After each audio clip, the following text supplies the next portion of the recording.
Stabbing in West London last night. It left one man dead and a pensioner critically injured. A man believed to be in his 20s died at the scene in Albany Parade in Brentford, while the woman in her 80s remains in a critical condition in hospital.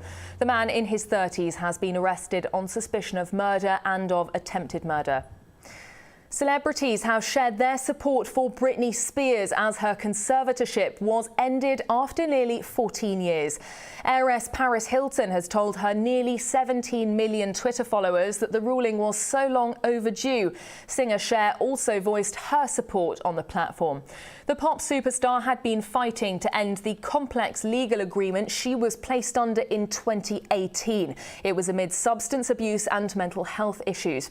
The 39-year-old has thanked her fans after regaining full legal control of her personal life and career. And London has kicked off its Christmas festivities with the world's largest light switch on. More than 1 million LED lights have been turned on simultaneously across 20 West End streets. The displays can be seen across the capital's most well-known hotspots. I'll bring you the latest headlines in an hour. If you want more about these stories, you can visit our website at gbnews.uk.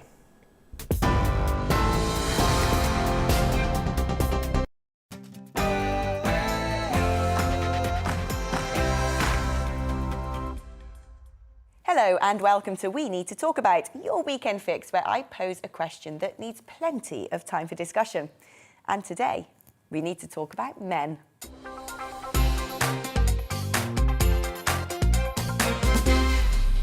It's all your fault. For too long, you've dominated society in almost every culture of the world. You are sociopathic, reckless, selfish and deficient in areas where we need you to be better. The patriarchy, in a word, is toxic. Well, that is how many men feel like they are being spoken to today. Born with inherent blame, an original sin. When the tragic circumstances of Sarah Everard's murder hit the headlines, there were even calls for a curfew on men, somehow lumping 50% of the population into the same category as one psychopathic and deeply evil monster. How do we want men to react to this? What can they do? Confusion is understandable. On one hand, men are being told that their toxic masculinity is the root cause of all harm, while on the other hand, being encouraged not to be too metrosexual or soy, yet neither too gruff nor Neanderthal, expected to be the perfect father, a high achiever, able to reach the top shelf and carry the furniture, grow a good beard, measure over 6 foot tall, and all the while be a true gentleman, giving up his seat for a woman. Issues that affect all human beings are all too often framed as if they happen only to women. Body image and objectification, rape, depression, single parenting, domestic violence and safety on the street. The UK's most prolific serial rapist, Reinhard Sinaga, who carried out a decade-long campaign of sexual violence against an estimated 190 victims, vulnerable young men, drunk and alone. Perhaps the reason he was able to continue his sick violations for so long was because men find it more difficult to admit to being a victim due to pressures of perceived masculinity and the associated stigma of rape. All but a few of Sinaga's victims were white, heterosexual men. The average age was just 21. Where was the vigil? Where were the placards and the protests, the documentaries, the charities and the support groups? Where was the deafening public outcry? Suicide rates across the world also show a gender paradox, with men 3 to 4 times more likely to die than women. Almost 1 million men take their own lives globally per year.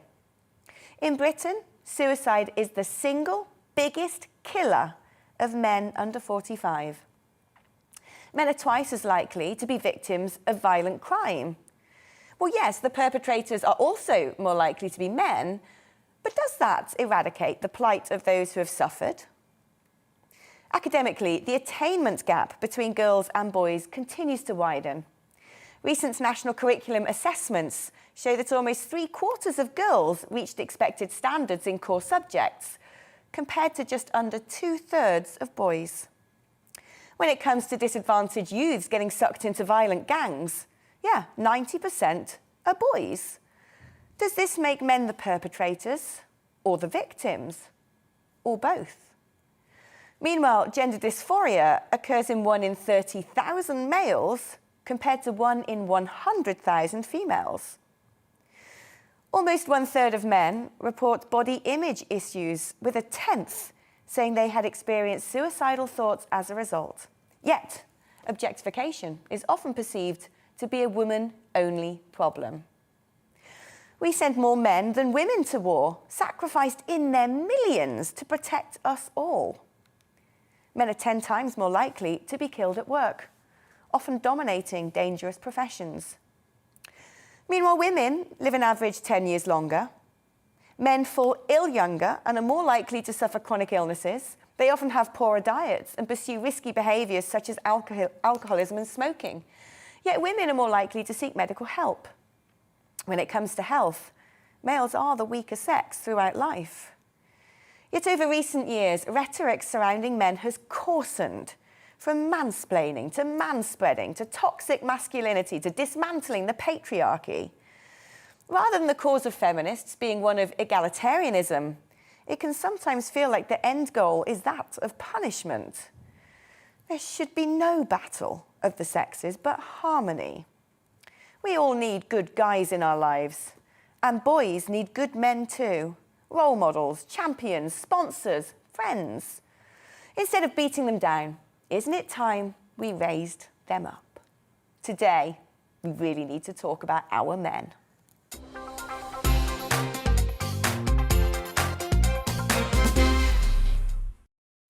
Well, first, let's talk to Ryan Anderton, the co-founder at It's Worth Talking About, a mental health charity.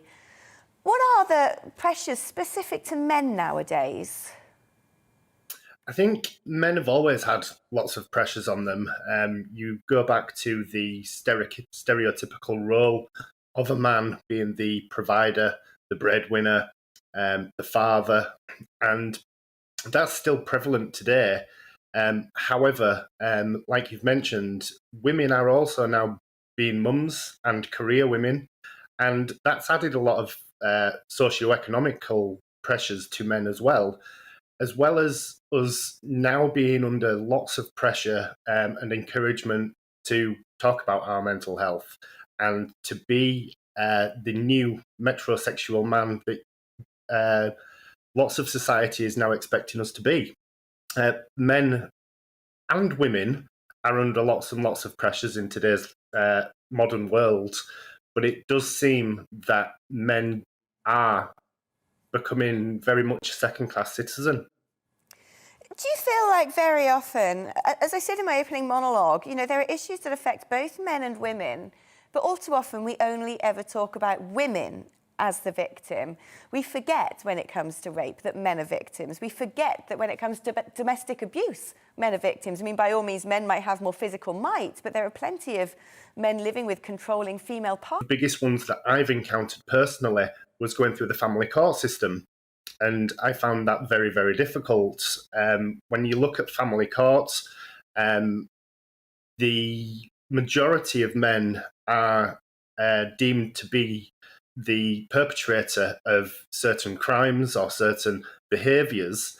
And that, as a founder of a mental health group, is something that we talk about almost every single week with men, about how their family life and their family situation has really affected their mental health. You mentioned about the high suicide rates. Many of the men that attend our groups have felt suicidal due to family court. And we have men who have been accused of various other crimes and behaviours, talking about toxic masculinity and control. But equally, we've had men attend our groups that have also suffered from domestic violence, sexual assaults, and there is victims on both sides. There's a sense, isn't there, that it's not manly to cry, it's not manly to complain, it's not manly to say, I'm struggling, I need help. It's not manly to admit that there may be problems that you're facing in life, but that's not healthy, is it? No, absolutely not. We have the mantra that a problem shared is a problem halved, and the more that you share that problem, the easier that problem becomes. But the world has changed, not just with COVID over the last 18 months or so, but men at a certain age group now, and we experience this at sort of 25, 27-year-olds, where the sort of football, rugby, cricket, lad culture sort of lifestyle gets diluted by family life and work, and men don't seem to fill that gap within their lives as well as women do. We have the preconcept that women do talk about their mental health and women are more socially able to engage with each other where men aren't. And the working men culture of going down the pub, having a drink and just talking about lives has been more diluted over recent years. And men are now struggling more to find the outlet, to find their well-being through speaking and understanding more about why they feel perhaps the way that they are feeling at the moment. Do you think that since we've, in society, seen more of an emancipation of women, that they're no longer tied to the kitchen sink, but going out there being able to beat their own paths and pursue independent lives, that this has now created societal double standards, where it's no longer acceptable to assume that women do the cooking and the cleaning, but when it comes to men, all those old stereotypes and prejudices are still firmly entrenched in common belief systems? Yeah, I think it is. I think that we've got a culture and a society now where women are encouraged, they are empowered. We are always seeking equality on behalf of womankind, but mankind has sort of taken a step back, and we aren't encouraged and pushed forward like previously we have been. I've seen the quality of being a chairman or a police officer or a batter has now been flipped on its head, whereby we have to push the woman's aspect of it, and that, for me personally, takes away from the equality that we're always trying to achieve. And equality is certainly the end goal, in my opinion. Thank you so much, Ryan Anderton, co-founder of It's Worth Talking About. Well, joining me now is elite dating and men's lifestyle coach, Johnny Cassell. Johnny, do the men who get in touch with you feel confident and secure? By definition, no. I think they come to me at a stage in their life where they're looking for help. They've got lack of reference in this area of their life. And that may become from the absence of a father or some sort of person that can show them the ropes. There are times where I do take on the role as a surrogate father, for sure. It definitely feels like that. And to the point there about suicidal thoughts, I was literally having a conversation with my client the other day, and he asked me, do you ever have thoughts about suicide? So yeah, there definitely needs to be more of a conversation about this. We need to remove the shame that is attached to men seeking help in this area of their lives. I really like what the gentleman just said there, like, something shared is a problem halved. I love that. And we need to normalize getting therapy. Do you think that as a society we've gotten into the habit of beating men down far too regularly? Yeah, I think there is certainly an expectation of how we should act and how we should behave, and we shouldn't really talk about our problems. And I've seen that firsthand, what can happen when that sort of bubbles up and you get enraged and you explode because you feel like you can't find an outlet to discuss that problem, or simply going down the gym, hitting the bag, or speaking to your barber can be a an outlet for this. I certainly feel there's a lot of pressure, yeah. We talk a lot about the way that women are objectified, and they have these huge expectations placed upon them for how they should look, the perfection of the body. But men are under similar pressures too, aren't they? Absolutely. I think, on a social standpoint, where you stand in society, who economically, resources, we know that. But also image. When I was on the show the other week, Alex, we discussed briefly about that also men do have the pressures of to look a certain way. I mean, but there's some great resources out there. I'm personally getting my teeth done at the moment, and I think that's a great investment. But we can go a bit overboard and over the top with it all. Do you think as well that at the moment, I mean, society for women, the sort of pin-ups of the Kardashians, and little girls aspire to be like the Kardashians, but there aren't exactly great role models for men either, are they? When you look at popular culture, men are largely promoted as, being constant philanderers or little gangsters and things like that. Whatever happened to the concept of the father and the gentleman as a role model? I feel there may be a few out there. I think David Beckham's PR image has been handled very well, for example. And you could argue one would look at that and think, oh, that's a guy that seems like he's got it all together. He's a family man. He looks great. He's always dressed well. Quite entrepreneurial too.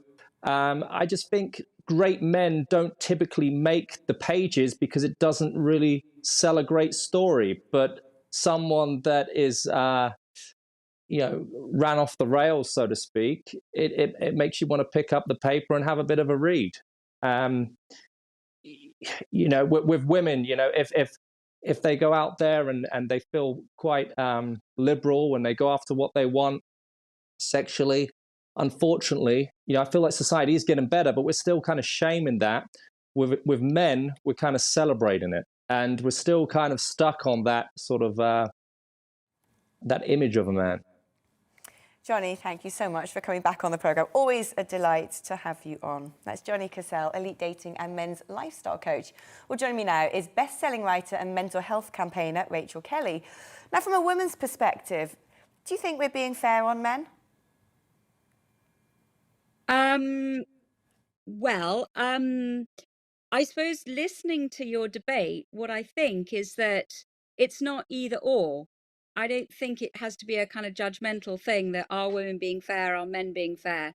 I think there are issues for both sexes, and actually mental health is for all of us. And I don't really see that, yes, there are sort of some gender differences. So, for example, men, as you've discussed, find it hard to be vulnerable. But then you could argue that women find it hard to be angry. And sometimes people say that depression is anger turned in. So I don't really see it as a kind of fight between the sexes. I just feel that both sexes have got different issues around their mental health and their mental well-being.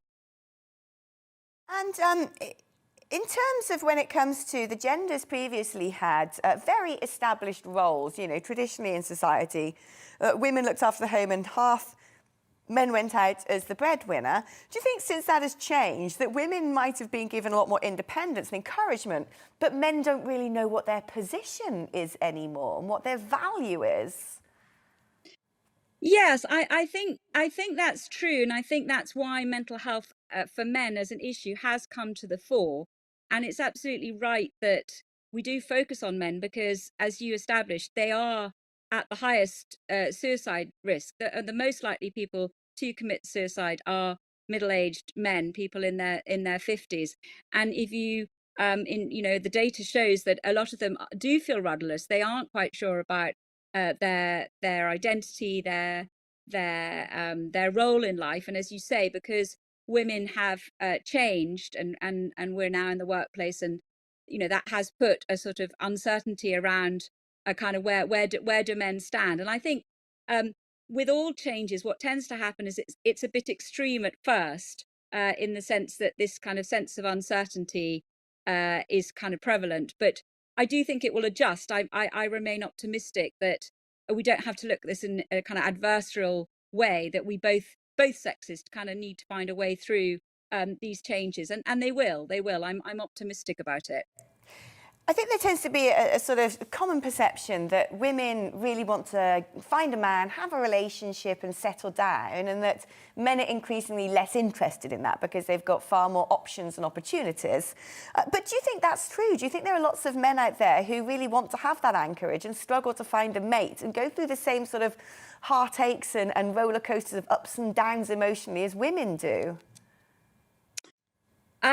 Well, it's a very big question. I'm rather loath to speak on behalf of all men about what their desires is. But I mean, I think throughout this discussion, the way I would see it is that we're much more united by our kind of common humanity. And I think the desire for stability, the desire for family, the desire for children, I would see these as less kind of gendered and more natural kind of aspects of both sexes. These are things that both sexes want and hope for. I think that you look back at evolution where we all come from, and I think these are very sort of as I say, something less gendered in my view. They're things that both sexes want. I mean, at the moment, there's increasing discourse and dialogue when it comes to women's issues, you know, whether it's framed by the trans issues, with trans athletes taking part in women's sports, women's safe spaces, whether women are safe on the street. Do you think that even though it's important to have these conversations, it can leave men sometimes feeling a bit under attack?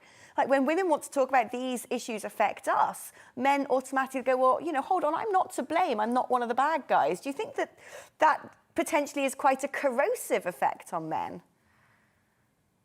Yes, I mean, I think that from my point of view, you know, if we wish for better psychological health, we want to be sort of taking away the kind of judgment and so much of the kind of blame, and actually kind of moving forward and think, you know, we know very well what makes for good mental health and what makes for good psychological well-being for both sexes. It isn't gendered. People need proper housing. You know, unemployment is a big trigger for poor mental health. People need to be able to support their families. There is a sort of basket of things that you know, it's not rocket science. So yes, my view is that it's less a question of blame, and it's almost less interesting why we've got here, but it's almost like, can we go forward into the future and create a more psychologically friendly workplace, a more supportive workplace where both men and women can thrive, and they can thrive together side by side. It seems to me in recent years, you know, even at the start of the COVID outbreak, we kept being told it's worse for women, it's worse for women. The whole pandemic has been far more punitive on women than men.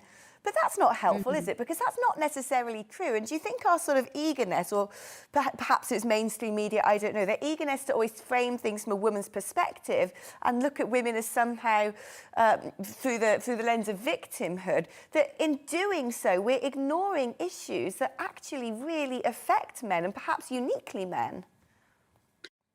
Yeah, I mean, I think generally the sort of you know, labeling and victimhood isn't helpful to debate. If you tell somebody that they're broken, either men or women, and that they can't cope and they're not able to cope, you know, they don't believe they can fix themselves. And actually, I'm a very positive that people can find agency, they can be empowered, they can look after their mental health. And actually, it doesn't help to say that either men or women are victims. And a lot of my writing and the books that I've written about good psychological health are about feeling that sense of agency. And indeed, my work with charities, and I'm an ambassador for SANE and Rethink Mental Illness. And I notice with people who are struggling is that if you sort of make them out to be victims, that there's absolutely hopeless, they're much less likely to get well again and find good mental health and find good ways to stay calm and well. So I don't like that whole kind of victimhood labeling. You're broken and somebody else needs to fix you. Actually, for all of us, our main relationship is with ourselves, and we can work on that relationship, and we can have a more psychologically healthy and happier relationship with ourselves.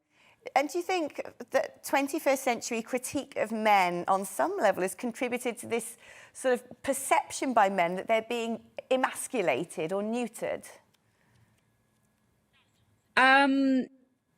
Yes, I mean, it's tricky because you know, there's good new data around. There's a book by Marianne Sieghart called The Authority Gap, and actually that links that just kind of collates and collects all the recent research on how many metrics women are still not taken as seriously as men, don't have as much authority as men. So I mean, the way I think of it is there are still many issues so that women feel that they're heard, that their voice is heard, that they're taken seriously. And indeed, there are some issues around men, as you say. Men can feel emasculated, their role is changing. But the way I feel it is the answer is not to kind of put pit these two sides against each other and a whole lot of blame and judgment. It's more, as I say, to come back to our common humanity and what we know is good for everybody's mental health. And as I say, that is quite well known, what we need to do and how we need to look after ourselves. You've just heard from the mental health campaigner Ryan Anderton, men's lifestyle coach Johnny Cassell and the writer Rachel Kelly. After the break, I'm continuing this conversation with the broadcaster Russ Kane, psychologist and author Dr. Michael Reichert, and fitness model Jonathan Sutton. See you in a couple of minutes.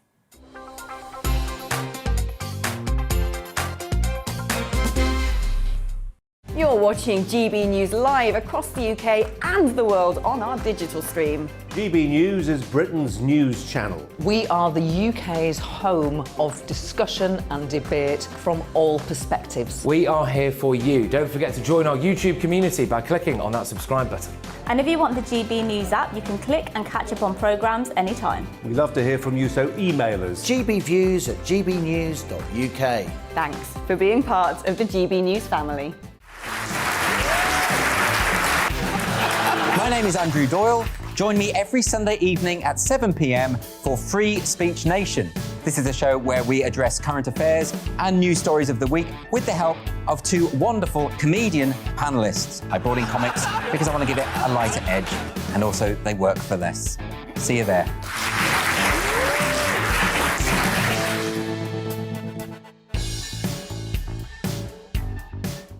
Join my show Farage, 7 p.m. till 8 p.m. Monday through Thursday, and there you will get opinion, analysis, debate, and I'll cover stories that nobody else dares to touch. And then for the last 15 minutes, talking pints. We're over a drink. We have a civilised conversation with someone. We very often disagree, but we do it in a grown-up way. Come and join me on Farage.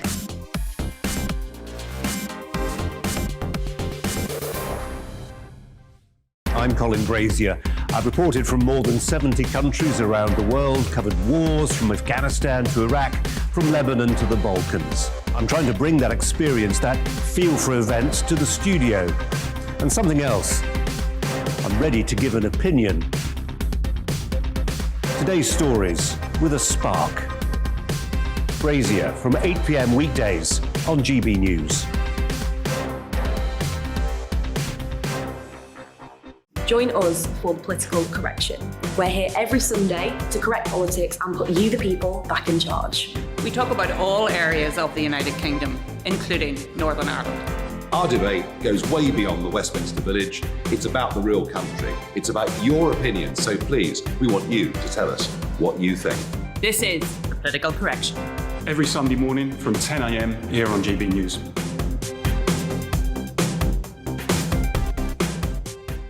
You're watching GB News live across the UK, the world, and our digital stream. GB News is Britain's news channel. We are the UK's home of discussion and debate from all perspectives. We're here for you. Don't forget to join our community by hitting the subscribe button. And download the GB News app so you can click and catch up on programmes anytime. We love to hear from you. Email us at gbviews@gbnews.uk. Thanks for being part of the GB News family.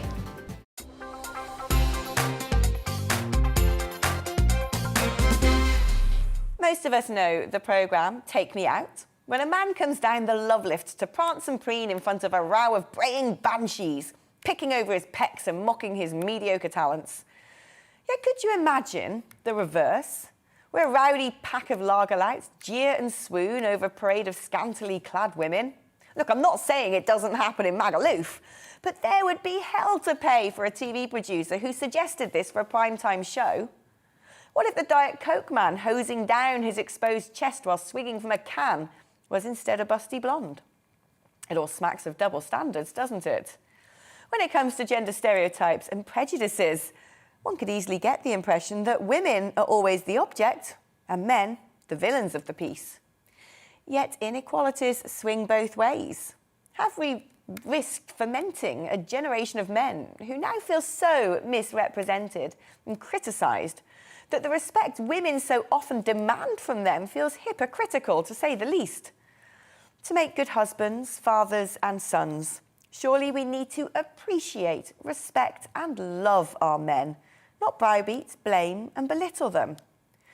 Just as girls today are forced to labour under the misconception that being a Kardashian is somehow venerable, so too are boys being encouraged by popular culture to act like little gangsters and pimps. Do you know, I can't remember the last time the image of a great father and husband was promoted, tragically swept aside and replaced by a two-dimensional caricature constructed from the worst traits of men. Isn't it time we held aloft and celebrated the many wonders of men instead?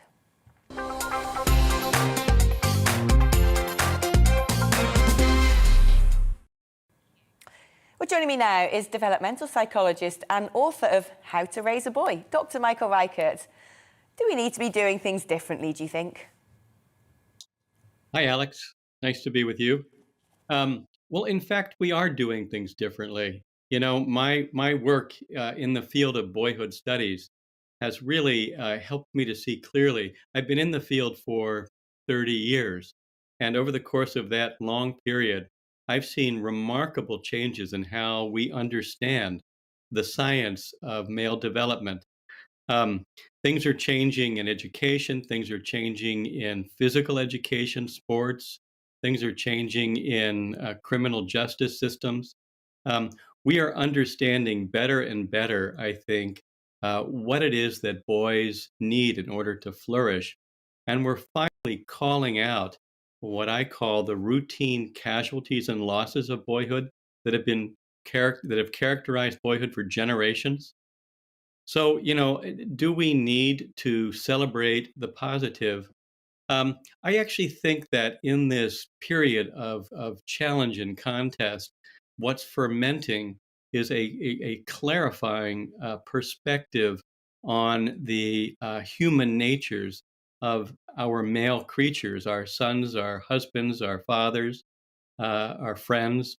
And, you know, in understanding that better, I think we're going to free men, not just from stereotypes, but from prescribed roles that have been like a prison. So that's, in my mind, a very exciting time. And you know what, Alex? We actually have the women's movement to thank for this. I think that, you know, as women have been lifted up by advocacy and a social justice movement, what it's done is it's cast an eye on what's actually happening with boys and men. And for the first time, I say this, you know, it's a dramatic claim, but I think for the first time in the whole of human history, we're actually asking with a degree of rigor and honesty, why are these routine losses and casualties happening? And we're looking at our systems of nurture, the institutions of boyhood, and we're asking, are these producing the results we like? Would it be fair? So, I was going to say, no, carry on. no, that's it. No, I was going to say, would it be fair, looking at evolutionary biology, to suggest that perhaps what's happened over the past 2,000 years, let's say, under Judeo-Christian values, is the true nature of men has been somewhat pushed down and suppressed in order to create a sort of a nuclear family structure, really, to put men and women on a respectful footing in order to create a home that is deemed suitable for raising children, and that perhaps an emancipation of men could potentially be somewhat deconstructive or destructive to what we've come to appreciate to be societal standards? It's a very provocative question. And you know, what I would say to you is that I do think there is an evolutionary reason that we have slotted males for the roles that we have, the roles that have been so sacrificial of their human natures. You know, in the relatively new fields of affective neuroscience and interpersonal neuroscience, for example, we understand that human beings are essentially emotional and relational creatures. But male development has suppressed those features in particular. We have, touted these stereotypes, what one writer calls archetypes of men as the Lone Ranger, as the Terminator. And have we needed men to play those roles in a historical sense?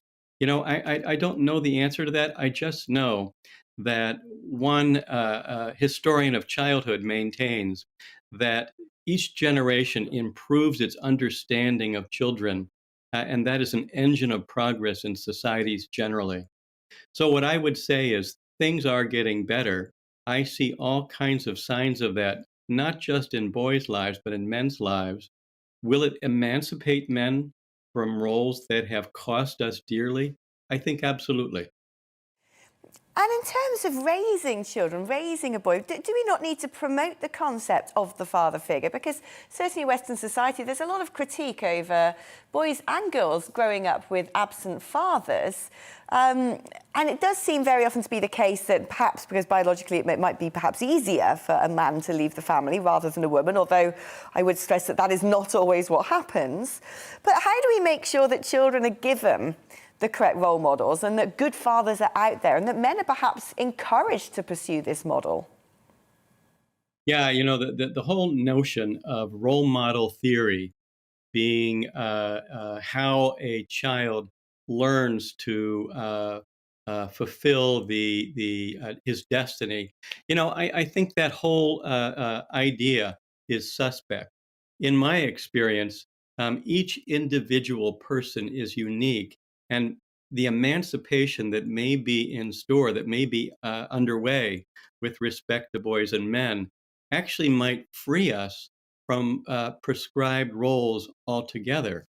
I think that, what's happening, for example, in women's lives, the number of women that are having children without a male partner, I know that's generating this concern about how, if the child's a boy, is he going to learn how to be a man? But that's a great disservice to many single mothers who I think discover that what it takes to grow a boy into a man is to love him, strengthen his self-concept, enable him and empower him to hold on to himself. And I think moms can do that and dads can do that. Does it make a difference? Did it make a difference to my sons that I was in their lives? Absolutely. What they got to see, however, wasn't so much a template for how to be a man as they got to see me living my life day to day, week to week, and observe how I figured things out. They didn't necessarily make any of the same choices, and much of what I was doing they've rejected, and they're very good men. Thank you so much for coming on and talking to me today, Michael. Pleasure. Nice being with you, Alex. Yes. That's Dr. Michael Reichert. Now, I'm joined by author, broadcaster and co-founder of men's radio station, Russ Kane. Russ, why did you start a men's radio station? Because one day I was doing the newspaper review for the BBC, and it could have been any headline, anything at all. And by pure chance, it turned out that it was the suicide statistics of the United Kingdom, something I knew nothing about. Why would I? And I was shocked that it was 80% men, 20% women. And suicide is the greatest cause of male death. I was absolutely shocked. So I said to my business partner, because we started out women's radio station before anybody gets on their high horse about that a year earlier, and I said, we've got to do men. Absolutely got to. And so we did. And, it's been a resounding success. Interestingly, 50% of the audience are women. Because I think that, sorry. Oh, no, I was going to say, what sort of issues are really affecting men today? Because, I did a programme a while ago on misogyny, and it was amazing how many emails came in on that day from men saying, well, hold on, What about us? It's always poor women this, women that, women the other. We're swept under the carpet, we're neglected, we're emasculated, we're blamed for everything. It really sort of realised that this has opened a vein, frankly. I hadn't realised that men had become quite so sensitive about such issues. It's because I think a lot of men don't know where we stand at the moment. It's a very, very confusing situation. And the other thing, if you think of my dad's generation, these things take time. Everybody wants an instant fix like the internet, but life isn't like that. But we've been told, like sound bites on TV and radio, it's a nonsense. All right. But that's the way people are told. So in my dad's generation, you'd say one for the road and you'd have a drink before you started driving. Well, it took at least 2 generations for that to become completely unacceptable. No one would do that now, not in their right senses. So the finding the right balance for men in society is going to take time. You cannot do it overnight. What are the issues? The issues are depression. The issues are worry about putting food on the table and a roof over the family's head, and all of those things. Now, I think Alex, it's a pendulum, because sometimes it just goes too far. Because some of the guests have been these men's groups, and I don't want to be naked in a wood banging a drum. I mean, I don't know what the hell that's about. And I left the meeting. I thought, my God, that's not for me. Thank you very much. It wasn't not what I signed up for, right? But a lot of people are very, very confused. You think of the phrases like grow a pair, man up, big boys don't cry, be a man. And you think, well, geez, what am I supposed to do here? What am I supposed to do? And people find it very, very confusing. So the pendulum has to come more to the middle.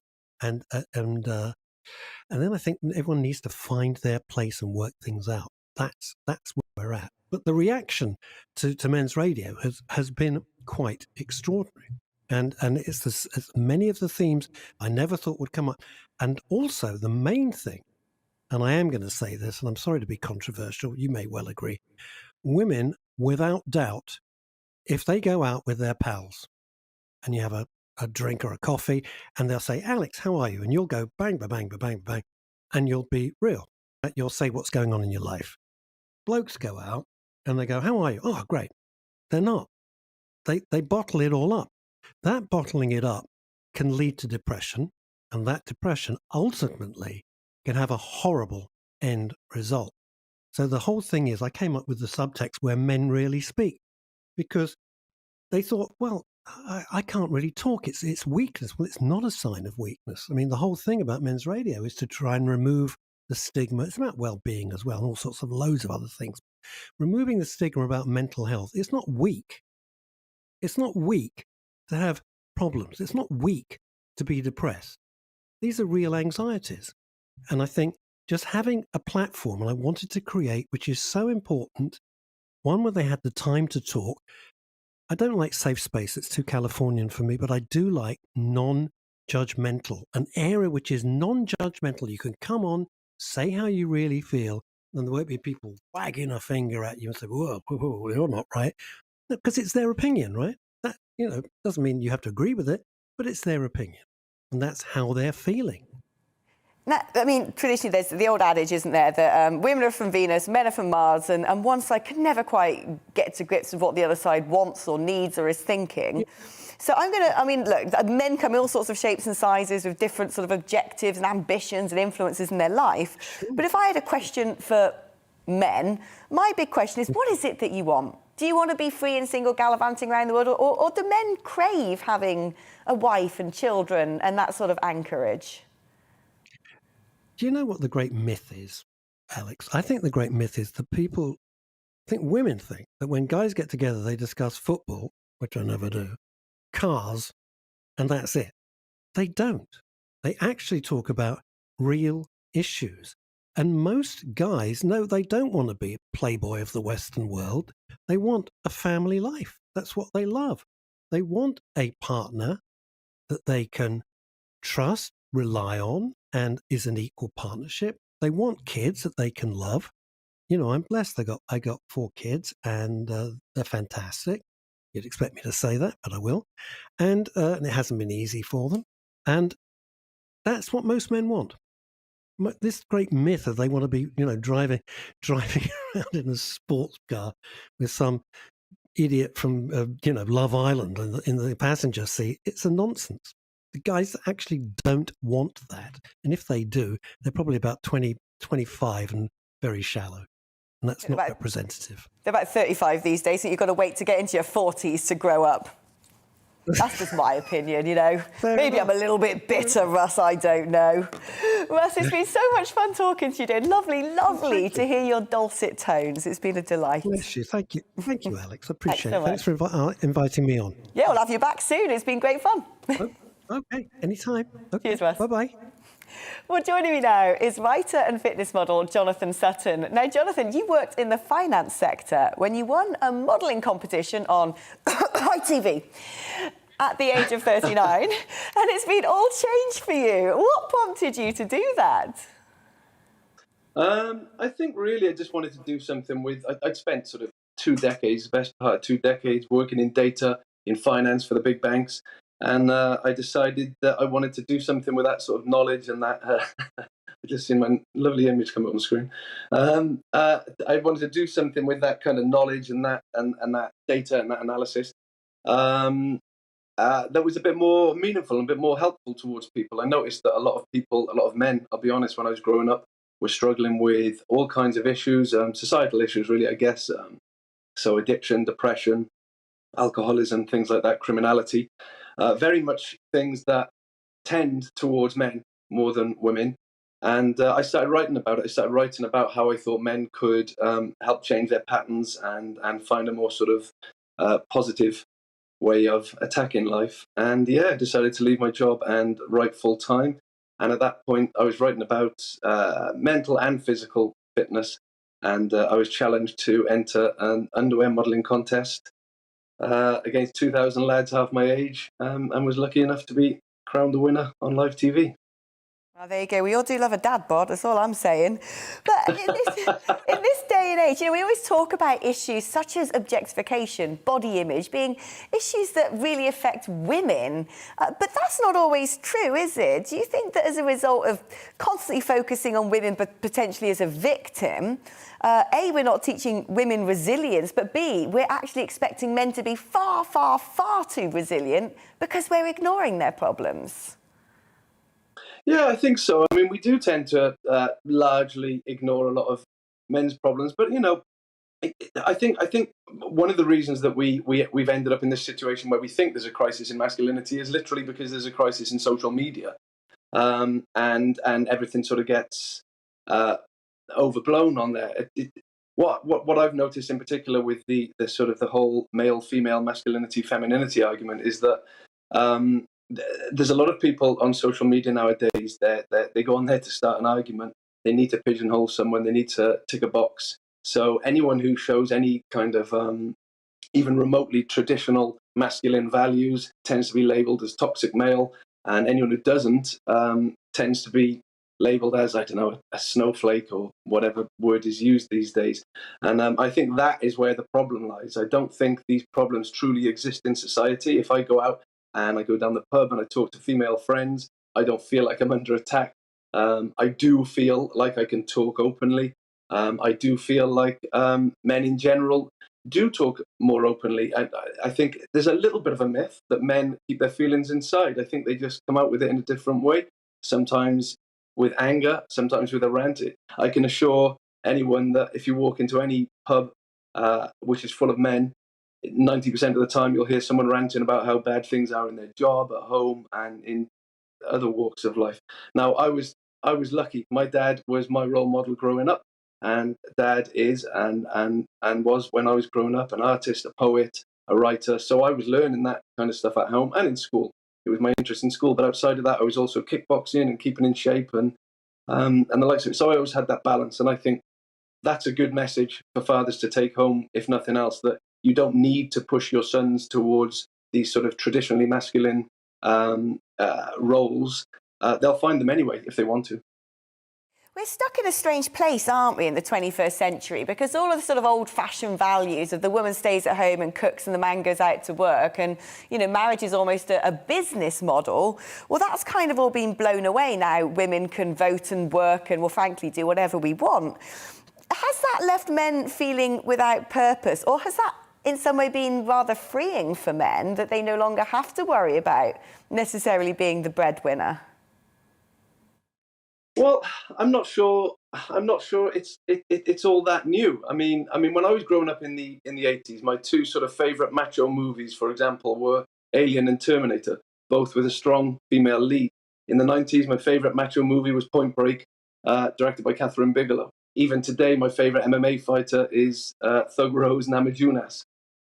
So female role models have been there all through my life and all through my peers' lives. So again, I think a lot of this comes down to social media and things getting spread around which aren't necessarily true. As I say, there's no reason why a man can't have a female role model, and those gender roles, I think, are changing. And I actually think they were changing a long time before we started talking about them. I remember growing up in school, and there was plenty of boys who were into drama. I was into drama. I mean, drama and theatre and art and all sorts of things. And there's plenty of girls who are into playing rugby and fighting on the schoolyard. So those gender roles, I think, were certainly not that dominant when I was younger.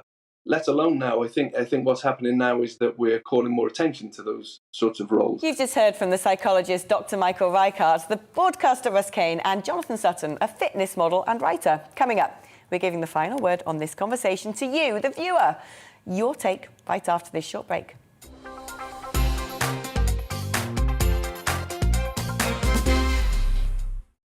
You're watching GB News live across the UK and the world on our digital stream. GB News is Britain's news channel. We are the UK's home of discussion and debate from all perspectives. We are here for you. Don't forget to join our YouTube community by clicking on that subscribe button.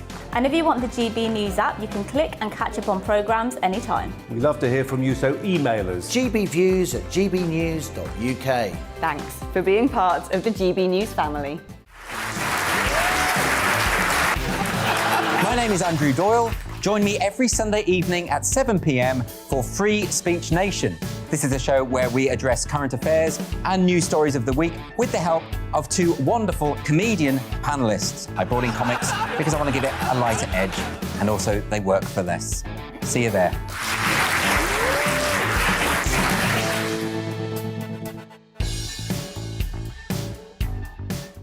Join my show Farage, 7 p.m. till 8 p.m. Monday through Thursday. And there you will get opinion, analysis, debate, and I'll cover stories that nobody else dares to touch.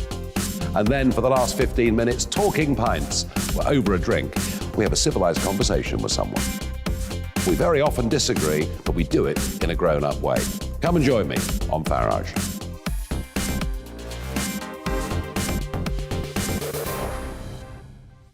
I'm Colin Brazier. I've reported from more than 70 countries around the world, covered wars from Afghanistan to Iraq, from Lebanon to the Balkans. I'm trying to bring that experience, that feel for events, to the studio. And something else. I'm ready to give an opinion. Today's stories with a spark. Brazier from 8 p.m. weekdays on GB News.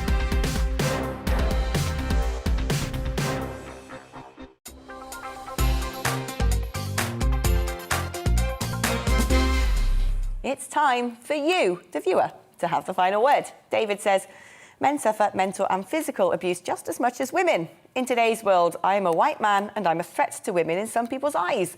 The truth is, if I see a woman in a difficult situation, I will ask if I can help. Good on you. Douglas adds, women choosing to become men has resulted in men no longer being men and women no longer being women, with the subsequent neurosis. Yeah, I think I get what you mean, but that's all the trans stuff, isn't it, basically? Marilyn says, I said quite some years back that men were becoming an endangered species. Oh no, Marilyn, what are we going to do? I hope it will make the wider echelons think about how they can boost the confidence and self-esteem of boys. That's nice. My husband, who worked as a lecturer with boys in detention centres and men in prisons, was convinced that the aggression came directly from overlooking teaching them to express themselves verbally. Quite right. Robert says, are men confused? What do men know about women? Women wear high heels and conceal their true height. 5'3". They dye their hair, well, naturally blonde, but, you know, highlights. And men don't know their true colour. Well, I just told you. Blonde. They put on makeup to wear a disguise. Well, I look better with it. And they wear coloured contact lenses to change the colour of their eyes. I don't do that. Why are men confused, you may ask? I don't know. I am. Alan says, women put men down with what seems absolute impunity, but if a man says anything in the way of criticism of a woman, it's instantly sexist. All the talk of equality and rights is usually only about women, leaving men to feel like second-class citizens.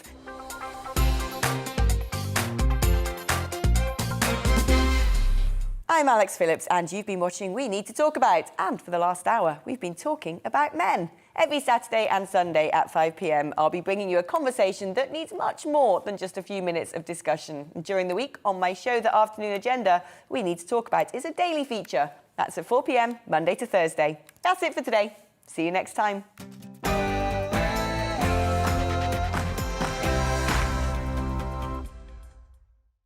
You're watching GB News live across the UK and the world on our digital stream. GB News is Britain's news channel. We are the UK's home of discussion and debate from all perspectives. We are here for you. Don't forget to join our YouTube community by clicking on that subscribe button. And if you want the GB News app, you can click and catch up on programmes anytime. We love to hear from you, so email us. gbviews@gbnews.uk. Thanks for being part of the GB News family. My name is Andrew Doyle. Join me every Sunday evening at 7 p.m. for Free Speech Nation. This is a show where we address current affairs and news stories of the week with the help of two wonderful comedian panellists. I brought in comics because I want to give it a lighter edge, and also they work for less. See you there.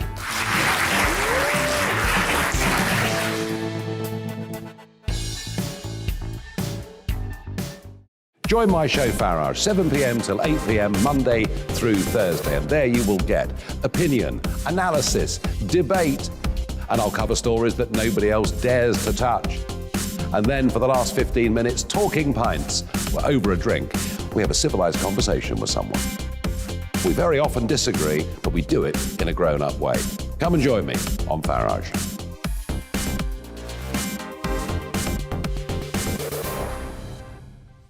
I'm Colin Brazier. I've reported from more than 70 countries around the world, covered wars from Afghanistan to Iraq, from Lebanon to the Balkans. I'm trying to bring that experience, that feel for events, to the studio. And something else, I'm ready to give an opinion. Today's stories with a spark. Brazier from 8 p.m. weekdays on GB News.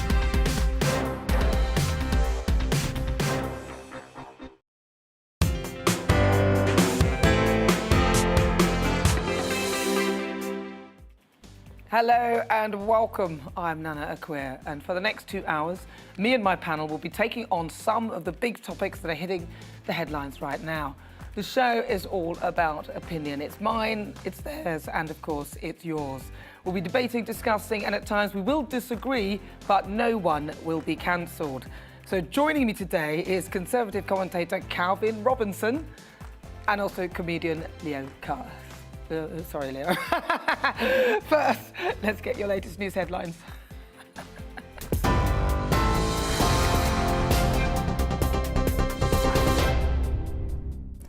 Hello, I'm Karen Roberts. This is your news at 4 o'clock. COP26 President Alok Sharma says he expects the global climate summit to end